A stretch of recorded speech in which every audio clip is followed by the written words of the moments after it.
Hello students, we have already started with the first chapter, programming concepts. We shall see looping algorithms. So the first question, write an algorithm to accept 10 numbers and print it.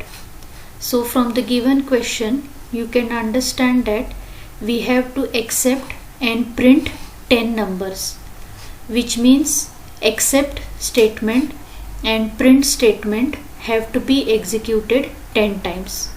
So we shall see how to write an algorithm. First step, step 1, start. Step 2, c is equal to 1. We are going to use this c variable as a counter to count how many number of times this accept and print statement will be executed. Third step, check if c is less than or equal to 10.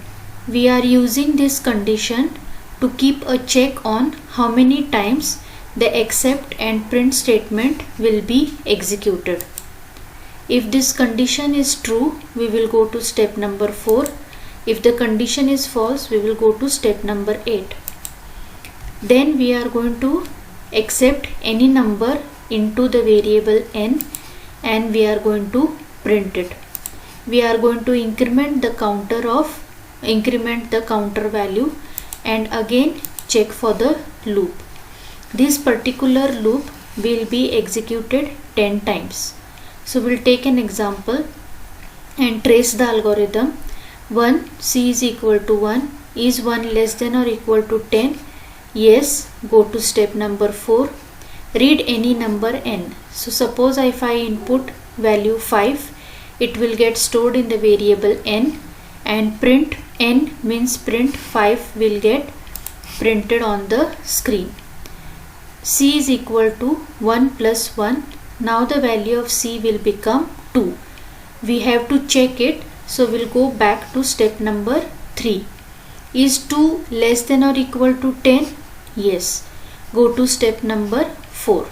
Read any number. Suppose if I input now number 7, 7 will get stored in n. So print n, 7 will get printed. Increment the value of c. The value of c will now become 3. Go back over here. Is 3 less than or equal to 10? Yes. Go to step number 4. Read any number. Suppose I input 9. 9 will be stored in n. Print n, 9 will get printed. Increment the value of c. C will now become 4 and so on. This loop will get executed 10 times. When the value of c will become 11, is 11 less than or equal to 10? No. Go to step number 8. What is step number 8? Stop. So in this case, that read statement and print statement will be executed again and again. We are going to repeat it again and again. So we have used these two statements in the loop. So this is how this algorithm is written. Next we'll see, write an algorithm to print odd numbers between 1 to 100. Start.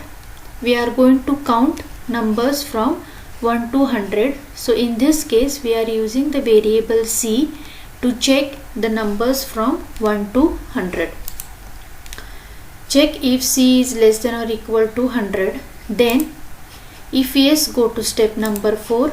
If no, go to step number 8. We are going to check if the given number is odd or not. When we say that a number is odd, when it is divided by 2, is not equal to 0, we say that the number is odd. So we are going to check in this given condition if the given number is odd or even.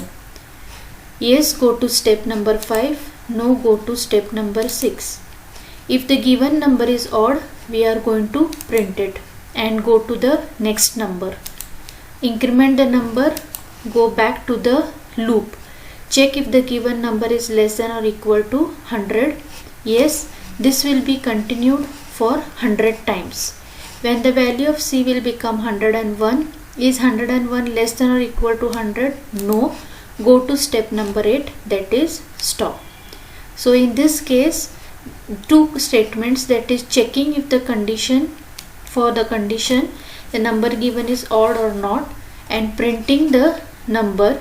These two statements are executed again and again, so we have put it in the loop. So we'll take an example. C is equal to 1. Is 1 less than or equal to 100? Yes. Go to step number 4. Check if 1 mod 2 is not equal to 0. Yes. Go to step number 5. Print C. The value of C is 1. So 1 will be printed as 1 is an odd number. C is equal to 1 plus 1, 2. Go to step number 3. Is 2 less than or equal to 100? Yes. Go to step number 4. Check if 2 mod 2 not equal to 0. No. So no. Go to step number 6. C is equal to C plus 1. 2 will not get printed over here, since the statement no we have given. Go to step number 6. Now the value of C will become 2 plus 1, 3. Go to step number 3. Is 3 less than or equal to 100? Yes. Go to step number 4. Is 3 mod 2 not equal to 0? Yes. Then go to step number 5. Print 3. So 3 is an odd number. It will get printed. So this statements or this loop will be executed 100 times, and all the odd numbers from 1 to 100 will get printed, and then stop. Okay. So I hope you have understood this algorithm. Thank you.